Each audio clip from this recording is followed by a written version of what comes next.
நாளைக்கான வீடியோ தாங்க வந்திருக்கு. வீடியோ வந்து சூப்பராக இருந்துச்சு அப்படின்னு தாங்க சொல்லணும். நம்ம வீரா, மாறன், கார்த்தி எல்லாம் சேர்ந்து யார் தான் குற்றவாளி அப்படின்னு சொல்லிட்டு அந்த டிரைவரை வச்சு கண்டுபிடிக்கிறாங்க அப்படின்னு தாங்க சொல்லணும். டிரைவர் தான் வந்து மெயின் கல்பிரிட்டாக இருக்கார். அதெல்லாம் பார்க்குறோமா சேனலை மட்டும் மறக்காமல் லைக் அண்ட் சப்ஸ்கிரைப் மட்டும் பண்ணிடுங்க. ஃபஸ்ட்டு எடுத்த உடனே வந்து அந்த இடத்துல வந்து ராமச்சந்திரன் வந்து விசாரிச்சுக்கிட்டு இருக்கிற மாதிரி தான் காட்டுறாங்க.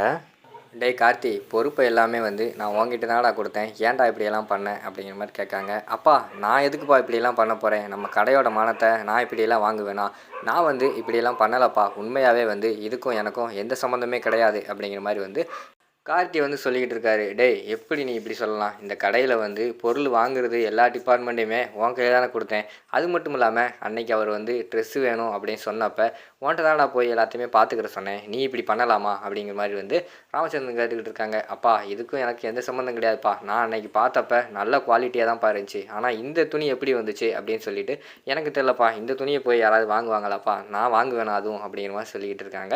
ஏன் கார்த்தி இப்படியெல்லாம் சொல்லிக்கிட்டு இருக்கீங்க, உண்மையை சொல்லிடுங்க, காசு உங்களுக்கு தேவைப்பட்டுச்சுன்னா அது வந்து அந்த இதில் வந்து நான் எடுத்தேன் அப்படின்னு சொன்னால் யார் இங்கே என்ன சொல்ல போகிறா, நீங்கள் ஏன் இப்படிலாம் பண்ணிக்கிட்டு இருக்கீங்க, அதை விட்டுவிட்டு இப்படியெல்லாம் பூசி மொழுகாதீங்க அப்படின்னு சொல்லிட்டு கண்மணி வந்து சொல்லிக்கிட்டு இருக்காங்க. அண்ணி நீங்கள் வந்து தேவையெல்லாம் பேசிக்கிட்டு இருக்காதீங்க, இது வந்து எங்கள் சம்மந்தப்பட்ட பிரச்சனை அப்படிங்கிற மாதிரி சொல்லிக்கிட்டு இருக்காங்க.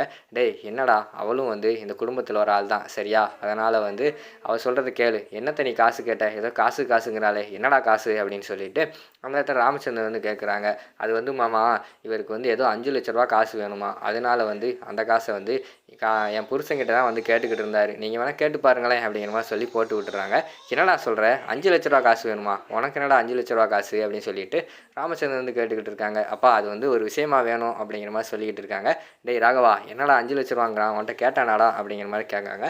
ஆமாப்பா என்கிட்ட வந்து 5 லட்ச ரூபா ஒரு பர்சனல் விஷயமா கேட்டுக்கிட்டு இருந்தான், அப்பாட்ட கேள்றான்னு சொன்னேன், இல்லை எனக்கு நீ கொடு, அப்பா தப்பாக நினைப்பான்னு சொல்லிக்கிட்டு இருந்தான்ப்பா அப்படிங்கிற மாதிரி சொல்கிறாங்க.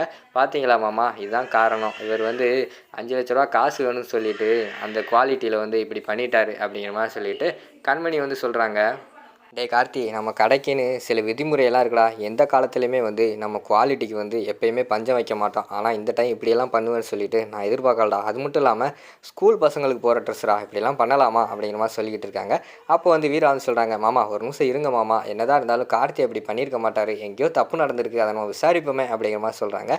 என்னம்மா எங்கேம்மா தப்பு நடக்க போகுது, இவனைத்தான் நான் சொல்லி அனுப்பி வச்சேன், அதுவும் இல்லாமல் நான் அந்த நேரத்தில் அவசர வேலையாக இருந்துச்சு, அதனால தான் வெளியில் போனேன், இல்லைன்னா நானாவது போயிருப்பேன், இவனை சொல்லி தான் அனுப்பி வச்சேன், நல்லா பண்ணுவான்னு சொல்லிட்டு இப்படி பண்ணிட்டு வந்து நிற்கிறியடா, அவர் பாடுறா அவர் மூஞ்சிலே துணியை கொண்டு வந்து எரியிறாரு அப்படிங்கிற மாதிரி வந்து ராமச்சந்திரன் சொல்லிக்கிட்டு இருக்காங்க. உடனே நம்ம வீராவுக்கு வந்து டவுட் வந்தது, இது வந்து கண்மணியோட வேலையாக தான் இருக்கும் அப்படின்னு சொல்லிட்டு கார்த்தியை கூப்பிட்டு வந்து விசாரிக்காங்க. நீங்கள் கொஞ்சம் இங்கே வாங்க கார்த்தி அப்படின்னு சொல்லிட்டு கூப்பிட்டு போகிறாங்க.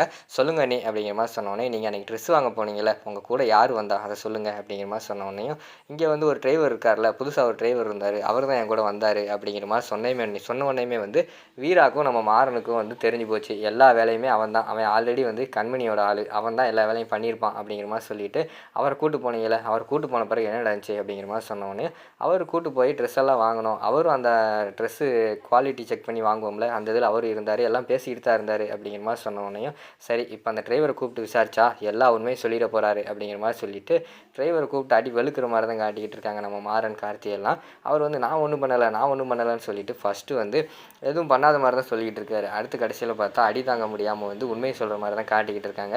அவரை கூப்பிட்டு வந்து ராமச்சந்திரன் முன்னாடி வந்து நிப்பாட்டுறாங்க. அப்பா எல்லாத்துக்கும் காரணம் இவன் தான் வந்து எல்லா வேலையும் பண்ணியிருக்கான் அப்படிங்கிற மாதிரி வந்து கார்த்தி சொல்கிறாங்க. என்னடா சொல்கிற அப்படிங்கிற மாதிரி கேட்டோடனே கண்மணிக்கு வந்து பயங்கரமான ஷாக் ஆயிடுது. ஐயையோ நம்ம வந்து மாட்டிக்க போகிறோம், டிரைவர் வந்து வசமாக மாட்டிக்கிட்டானே அப்படின்னு சொல்லிட்டு அவங்க வந்து திருன்னு முழிக்கிற மாதிரி தான் காட்டுறாங்க. அதோட பார்த்துக்கிட்டிங்கன்னா அந்த எபிசோடு முடிச்சிடுறாங்க.